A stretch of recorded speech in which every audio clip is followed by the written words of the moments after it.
Hello friends, welcome to Defence Matrix. तो पिछले कुछ समय में हमने मॉडर्न वॉर्स देखी हैं जो कि दो कंट्रियों के बीच में लड़ी जा रही हैं, जहां पर मेन बैटल टैंक्स और आर्मर्ड व्हीकल्स जो हैं वो डायरेक्टली इन्वॉल्व्ड हैं।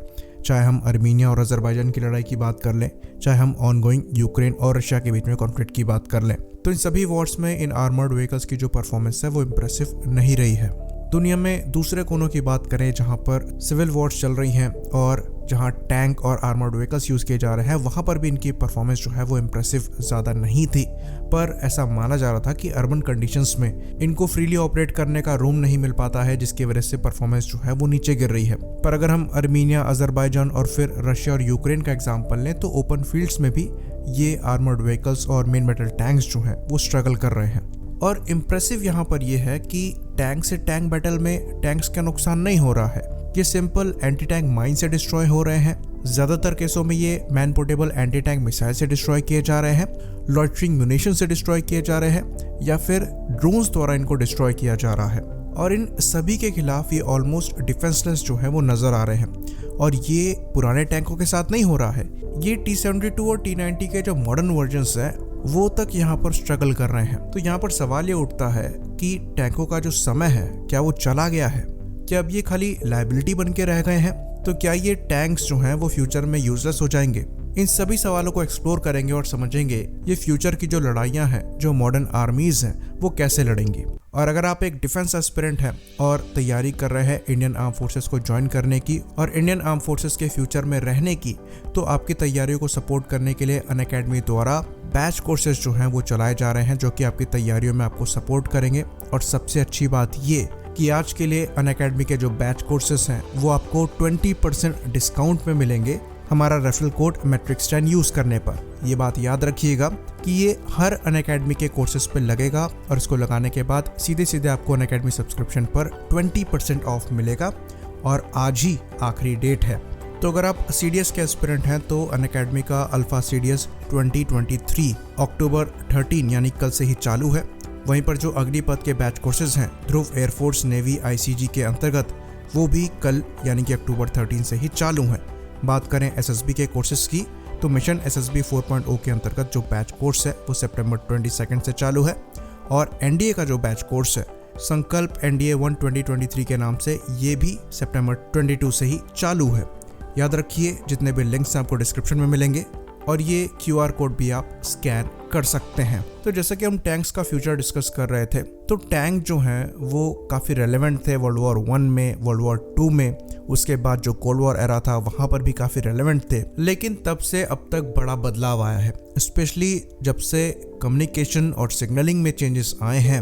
वेपन्स काफ़ी एडवांस हो गए हैं, ड्रोन्स जो हैं वो काफ़ी एडवांस हो गए हैं, मिसाइल्स इतनी प्रिसाइज हो गई हैं कि जो टैंक का वीक एरिया है वो उसे ही स्ट्राइक करेंगी। वहीं पर जो लॉइटरिंग म्यूनिशन है वो भी मौका देखकर स्ट्राइक करते हैं। तो टैंक के अगेंस्ट में जो ऑफेंसिव वेपन्स हैं उनमें बहुत बड़ा बदलाव आया है, पर टैंक्स में इतना बड़ा बदलाव कंपैरिजन में नहीं आया है। अगर हम इसे सही से रखें तो ये कहना उचित होगा कि जितना बदलाव टैंक के अगेंस्ट ऑफेंसिव वेपन में जितनी तेजी से आया है, उतना तेजी से टैंक्स में बदलाव नहीं आया है। टैंक्स को डिप्लॉय करना, मेंटेन करना, फिर वॉर में यूज करना, टैक्टिक्स यूज करना चैलेंजिंग है, पर डिस्ट्रॉय करना अब उतना चैलेंजिंग नहीं रह गया है। तो अगर टैंक्स में बदलाव जल्दी नहीं आएंगे तो ये रेलेवेंस डेफिनेटली अपना खो देंगे। और ये कहना सही होगा कि फ्यूचर वॉर में टैंक्स की जगह नहीं है, पर ये सब चेंज हो सकता है। फाइटर एयरक्राफ्ट जो हैं वो वर्ल्ड वॉर 1 में भी यूज हुए हैं, 2 में भी यूज हुए हैं, कोल्ड वॉर में भी यूज हुए हैं और आज भी यूज हो रहे हैं, फ्यूचर में भी यूज होंगे। लेकिन ये इवॉल्व हुए हैं और काफ़ी तेज़ी से हुए हैं। मैकेनिकल कैपेबिलिटी या फिर स्ट्रक्चरली आप ये ज़रूर कह सकते हैं कि कोल्ड वॉर के बाद से बड़ा बदलाव नहीं आया है। वही मैक 2 की स्पीड में ट्रेवल करने वाले मनूवरेबल एयरक्राफ्ट हैं, लेकिन इलेक्ट्रॉनिक वाइज बहुत बड़ा बदलाव आया है। जो सिचुएशनल अवेयरनेस है, इलेक्ट्रॉनिक वॉरफेयर कैपेबिलिटी है, BVR कैपेबिलिटीज़ है, डिफेंसिव कैपेबिलिटी है, उसमें बहुत बड़ा बदलाव आया है। सिमिलर पैटर्न में जो मॉडिफिकेशंस हैं वो टैंक्स के साथ भी करने पड़ेंगे अगर उन्हें मॉडर्न वॉर में रेलेवेंट रखना है। यानी कि अगर इनको लॉइटरिंग म्यूनिशन से खतरा है तो इनके पास एंटी ड्रोन सिस्टम्स होने चाहिए। अगर इनको man portable anti tank missile से खतरा है तो जो एक्टिव प्रोटेक्शन सिस्टम है वो प्रॉपर होना चाहिए। अगर माइन से खतरा है तो माइन डिटेक्शन कैपेबिलिटी बेटर होनी चाहिए। साथ में जैसे कि मॉडर्न फाइटर एयरक्राफ्ट में स्वार्म ड्रोन्स यूज किए जाएंगे एक एयरक्राफ्ट की सर्वाइबिलिटी बढ़ाने के लिए, वैसे ही टैंक्स की सर्वाइबिलिटी बढ़ाने के लिए भी आपको ऑटोमेटेड आर्मर्ड व्हीकल्स चाहिए होंगे डिफरेंट रोल्स के लिए, जो कि एक टैंक की सर्वाइबिलिटी को बढ़ाएं। साथ में एआई और ऑटोमेशन का यूसेज जो है वो बढ़ाना पड़ेगा।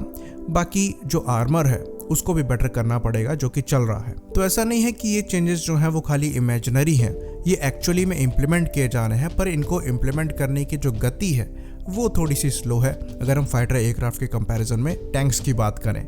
फाइटर एयरक्राफ्ट में इलेक्ट्रॉनिक्स का जो अपग्रेड है वो काफ़ी समय से चल रहा है, पर टैंक्स में जो इलेक्ट्रॉनिक्स का अपग्रेड है वो इतना कॉमन नहीं है। एक्टिव प्रोटेक्शन सिस्टम की बात करें तो ये भी एक रेयर चीज़ है, आपको वेस्टर्न आर्मर्ड व्हीकल्स और टैंक्स में दिख जाएंगी, पर रशियन और बाकी कंट्रीज के टैंक्स में ये इतनी कॉमन नहीं है, और हैं भी तो इतनी प्रूवन नहीं है। इवन जो वेस्टर्न एपीएस हैं वो भी इतने प्रूवन नहीं है। बाकी एंटी ड्रोन सिस्टम की जब बात आती है तो ये नेक्स्ट जनरेशन टैंक में एक एडिशन होने वाला है।